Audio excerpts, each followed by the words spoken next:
2016 na dun sa Lucena. Kumbaga narinig ko lang po, ginamit ni Jeff De Luna yung paa, langketa niya ngayon. Talo sa kanya yung kalaban, pagagamit niya. Masaya pa yung mga tao doon. Ginamit niya sa Vietnam. Pero hindi tournament. Hindi, money game. Money game sa Pero Vietnam. kahit talo yung mga taga-Vietnam, masaya pa rin sila. About po dyan sa wax, bawal po talaga yan. Pero alam ko po yung mga bansa tsaka ilang player dito sa atin sa Pilipinas. Talagang gumagamit sila pero hindi nila pwedeng garapalin. Yung ginagawa na lang din nilang dahilan yun kapag nalalagay Natatalo. sila sa talo. Gusto nilang kunin yung game na yun dahil napakahalaga at importante ng game na yun. Nalagay sila sa talo. Ginagawa nilang dahilan. Sa totoo lang po, lahat halos na pro. Especially sa, hindi ko nababanggitin yung team dito sa Pilipinas na laging nasa international tournament. Okay. Ine-ensayo nila yung wax mismo dun sa academy nila. Hindi ko na nababanggitin yung pangalan ng team sa Pilipinas. Okay. Magandang hapon mga ka-billiards. Sa ngayong hapon na ito, dalawang sikat na manlalaro ang ating naimbita dito sa Dreams Billiard Hall, San Pablo City Branch. Ang nasa kaliwa ko, walang iba kundi si Ryan, the Black Eagle Hidalgo. Magandang hapon. Maganda nga po, sir. At nasa kanan ko naman ay walang iba kundi si Jeffrey Max Prieto. Magandang hapon din. So ngayon, konting kwentuhan lang tayo dahil naimbitahan natin ang dalawang manlalaro na ito, si Ryan Hidalgo at saka si Jeffrey Prieto. So ang unang tanong ko ay siguro kay Jeffrey muna, no? Jeffrey, kasi itong tao na to, na-feature na to sa mga 24 oras, sa DMA News. Nakilala siya bilang, muna kasi kilala siya bilang Jeff Marinduque, di ba? So hanggang sa naging Jeff pa siya. So yung pag-usapan natin yung paggamit mo ng paa bilang plangketa. Ano ba yan? Sa palagay mo ba? Talent ba yan? O talagang kailangan mo rin pag-aralan? Pwede mo ba ikwento kung saan ka nagsimula? Nagsimula po yun 2016 dun sa Lucena. Kumbaga narinig ko lang po, ginamit ni Jeff De Luna yung paa, langketa niya ngayon. Tinesting ko po kasi bata rin po ako, mahilig po ako sa harangan. Mahilig ako sa gilid-gilid, mga nangangaso ko, nilalaban ko yun. So more on money game? More on money game. So ibig sabihin, itong paggamit ng plangketa na paa, nakita mo siya kay Jeff De Luna? Hindi ko po nakita. Kumbaga narinig ko lang. Nabalitaan mo lang? Opo, in-apply ko, okay po naman. Hanggang sa hindi ko po na-expect na tumutok ako tapos na-interview ko sa 24 oras. Oo. After po nun, buong Europe, halos hindi ko akalain. Sigat po, Million Views po. Kasi imagine mo, bakit nga naman gagamit ka ng, di ba, paa? Not unless putol yung kamay mo, pero ikaw, dalawang kamay mo buo, di ba? Tapos ang ginagamit mo, paa. So talagang mahuhumaling din ng tao na panoorin. Anong meron sa tao na to? Bakit paa yung ginagamit niya bilang plangketa? Di ba? So, Extraordinary talent. yan ang tinatawag niya, extraordinary. Una, trip-trip lang yan eh. Diba? Trip-trip lang. Tapos, siyempre, makikita niya na ba, sumisikat ako dito. Pwede kong pambigay ng, alam ko, binibigay mong, partida, diba? Sa mga mababang klase, sa mga mababang tira ng mga players, tama ba? O yun, okay. Na-experience ko nga sa kanya, boss. Nagkasama kami sa Vietnam eh. Talo sa kanya yung kalaban, pagagamit niya. Masaya pa yung mga tao doon. Ginamit niya sa Vietnam. Pero hindi tournament. Hindi, money game. Money game sa Pero Vietnam. kahit talo yung mga taga-Vietnam, masaya pa rin sila. Oh. Pati ngayon lang sila nakakita ng ganun. Hindi, kahit naman ako, halimbawa, hindi ako masyadong magaling, lalabanan ko to. Kahit matalo ako, matutuwa pa rin talaga ako. Kasi imagine, dahil yung tawag dito, yung paggamit niya ng paa bilang plangketa. Di ba? So yung paggamit niya ng paa bilang plangketa, isang karangalan na yun na makalaban mo. Di ba? Manalo, matalo ka, walang problema. Kasi extraordinary talent nga, sabi nga ni ating Ryan Hidalgo. So ito nga pala si Ryan Hidalgo. Siya ang ating brand ambassador pagdating sa ating Scorpion Billiards. Scorpion Tip, Scorpion Chalk, Scorpion Cues, lahat yan. Kasi kilala siya, matagal na niyang, gano'ng katagal mo nang ginagamit ang Scorpion Tip? Nag-start yan na kasi ako bilang isang player, simula na magkapamilya ako. Natuto ako magtipid. Kasi ang mamahal ng mga branded eh. Oo, totoo. Ngayon, na-discover ko yung si Scorpion. Nakabili ako, mura lang. Sabi ko, try ko nga. Sabi ko, parehas lang din. Sabi ko, parehas lang din. Mas nagagandahan pa nga ako sa quality ng pagkagawa niya kasi maligat-ligat siya eh. Kasi hindi siya basta-basta nagma-mushroom. Sabi ko, okay ito ako. Ngayon, hindi ko naman nakalain na mag-picture mo ako nung interview ko ni Daily Dose. Sabi ko, okay, galing naman. Alain mo yung wala namang halos gumagamit na pro player ng Scorpion tip na yun. Dahil ako nga, as a pro player, nagagamit ko siya tapos gusto ko lang makatipid. Kasi hindi naman ako yung kasing ano ng mga pagdating sakitan ng mga ibang players. Eh, may magandang may dudulot pala yung paggamit ko nun. Kaya ito, andito ko ngayon sa Dreams Pro. Nakarap ko si boss. At tinutulungan niya naman ako kung paano yung sa larangan ko ng business. So yun, shoutout nga pala kay Daily Dos. May kwento ko lang sa inyo. Si Daily Dos kasi ang nagpakilala sa akin kay Ryan Hidalgo. Kasi sabi niya, bossing sa'yo pala yung Scorpion. Meron akong kilalang player na sikat na ang ginagamit niya, Scorpion tip, baka sa inyo lang din bumibili to. Pwede mong gawing endorser to. Sabi niya gano'n.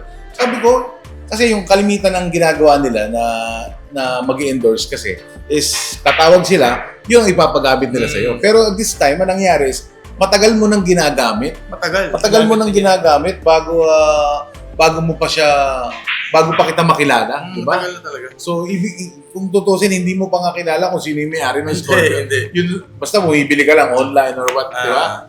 So, sabi ko, siguro ano to, parang destiny, di ba? Hanggang sa nagkakilala na kami, ito na pala yung ginagamit niya. So, siya yung talaga yung kauna-unahan namin na brand ambassador. Yan. So, yan, mabalik tayo kay Jeffrey Max, di ba? So, alam naman natin kung ano ibig sabihin ng Max. Diba? Alam na po nila yun. Alam na nila yun. Lahat ng Filipino billiard player, alam na nila yun. Jeff Max. Bakit kaya? Pwede ba natin pag-usapan yung... kasi meron akong napanood din sa social media na nagkaroon ng issue regarding sa waxing. Anong masasabi niyo dyan? About po dyan sa wax, bawal po talaga yan. Pero... alam ko po yung mga bansa at ilang player dito sa atin sa Pilipinas. Talagang gumagamit sila pero hindi nila pwedeng garapalin. Yung iba po, alam naman talaga ng mga international player, yung katulad ng mga Team Europe, yung mga ganyan. Alam po nila lahat yung wax. Kumbaga po minsan, ginagawa na lang din nilang dahilan yun kapag nalalagay sila sa talo. Gusto nilang kunin yung game na yun dahil napakahalaga ng importante ng game na yun. Nalagay sila sa talo, ginagawa nilang dahilan. So, ibig sabihin, yung wax talaga, matagal nang ginagamit yan. Panlinis ba yan? Panlinis po ng bola lang ng wax. Okay. Para lang po malinis. Pero pagka sobra, doon na nagkakaroon ng konting problema. Tama ba? Opo. Pag sobra po, kasi sobrang slate na po yun. Yung kurida nun, halos may sputnik na po. Pangit na po yun. So, ibig sabihin, halimbawa, ikaw, si Ryan Hidalgo, makilala siya sa mapektus talaga to mahilig to magpa-atras di ba? So halimbawa, ang pa-atras mo, talagang matindi yung preparasyon mo. Pagka nanalo ka, pwede isipin ng kalaban mo na gumagamit ka ng wax.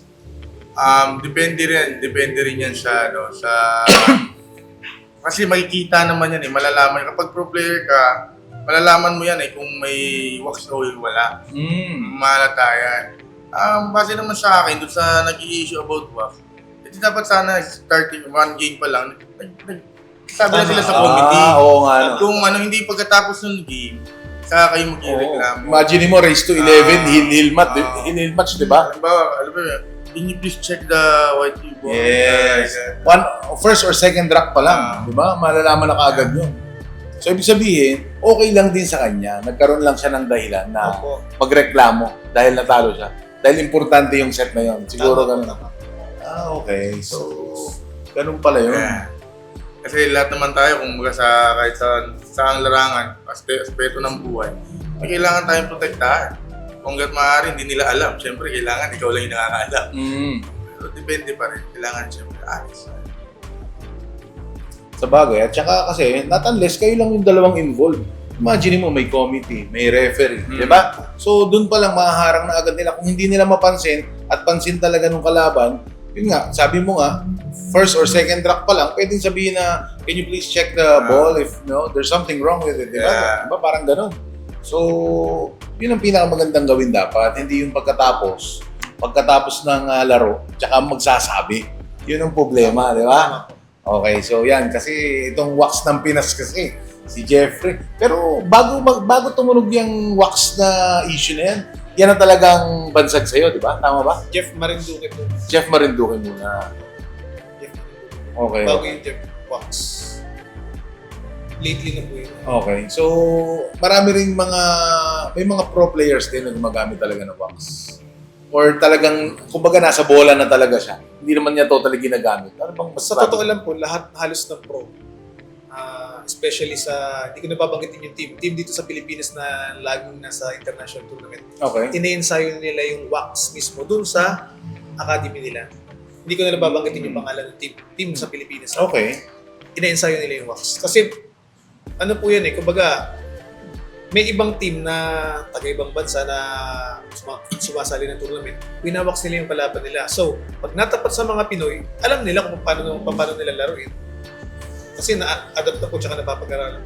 So, kumbaga, so ibig niyong sabihin, itong wax na to, hindi yan dito sa Pilipinas nanggaling. Hindi dito nag-originate. Parang gano'n. Pero baka ma-wait lang, baka ma-misinterpret yung sinabi ni Champ Jeff. Oh.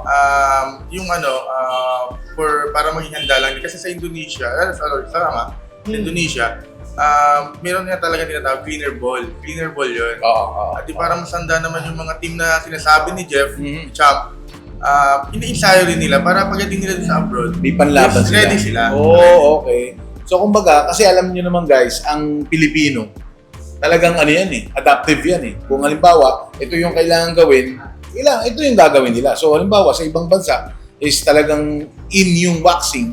So, kailangan talaga, dito pa lang, paghandaan natin para if in case na makasagupa tayo ng player na nagwa-waxing, may panlaban tayo. Tama ba? Mas Yun ba? yung sinabi ko po kanina, sinabi ko po yun, kumbaga po, for prevention. Pinaghahandaan lang po nila, pero hindi ibig sabihin, ginagawa nila sa tournament mismo, hindi po. Yes. Kumbaga po, pagsasanay po nila yun in case of makatapat sila ng ganung klaseng players. Okay. So, yun. ang Clarification ibig sabihin. po. Clarification lang. Okay. So, yun. Clarification lang, ha? Ito, ang Pinoy kasi is adaptive yan. So, kung ano man yung kailangan pag-ensayuhan nila, kung ano yung mga dapat gamitin, if in case na, halimbawa, kung saang bansa man sila magpunta, Vietnam, US, kahit saan, Saudi or Indonesia. So pagdating doon na may makalaban sila na gumagamit ng ganong klaseng material, may panlaban sila, handa sila. Pero at the same time, dun sa regular naman na ginagamit is handa rin sila, di ba? At the same time. Okay. So yun, i-announce lang din natin ang Dreams Pro Philippines Corporation is open for tawag dito. Naghahanap tayo ng mga Scouting. aspiring billiard players.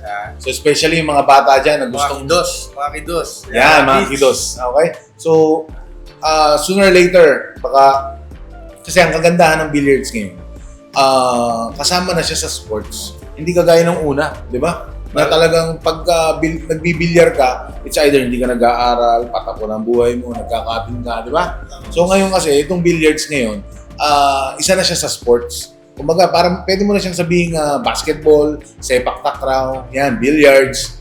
Kaya meron ng mga regional, merong mga Philippine team, doon pumapasok yan. So kaya we decided, itong Dreams Pro Philippines Corporation is magkaroon ng dream team. So kumbaga, lahat ng mga aspiring billiard players, especially mga teenagers siguro, di ba?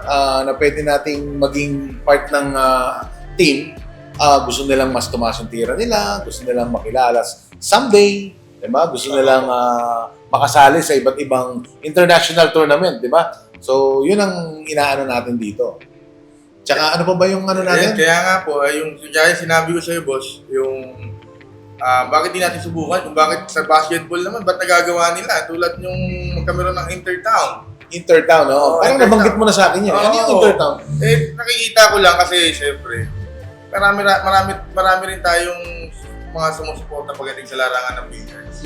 At hindi po, kasi may mga managers na gusto rin naman nila kahit paano na paglaro sila. Nakasama yung may team din sila, hindi labas lang sila ng labas. Di ba? Ngayon, makakapaglaro sila, kasama nila yung isang pro. Halimbawa, mayroong Class A na tinatawag, Class B, Class C. hanggang 5 class sila na magsasama-sama. Halimbawa, sa Lucena, ako yung class A, pipili ako ng team ko ng class B, class C, class D. Isang team na kami. 5 members. 5 tao kami. So magkakaibang class yan. Ako kumbaga. na ibang class.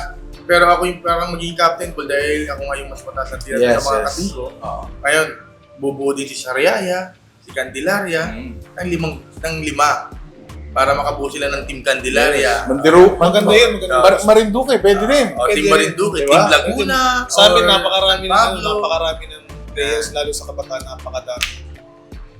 Ngayon, depende lang sa paliwanag yan. Basta madali yan, possible yan, pwede. Well, actually, Kaya yung, yung mga estudyante natin dyan sa mga atletang Pilipino dito sa atin, bali hindi ko pa ito nasabi kay boss, bakit try ko palang sabihin sa kanya, iayano ko sa kanya na hintayin mo kami, bibisitahin namin kayo, baka mama isa na rin kayo sa maging teams bro. yes. Yung mga kabataan So, natin, kumbaga, scouting talaga. scouting, mga nasa mga school.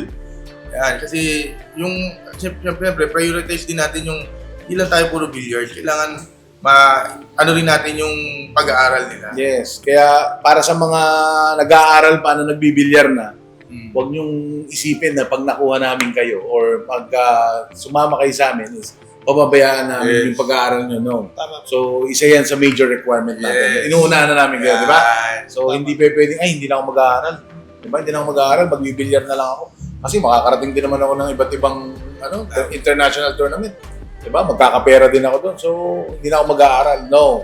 Yan ang isa sa magiging major requirement ng Dreams Pro. Yan ang masasabi natin sa Kaya yung mga players natin dyan sa Marinduque, andyan si Champ Jeffrey Prieto. Prieto. Oo.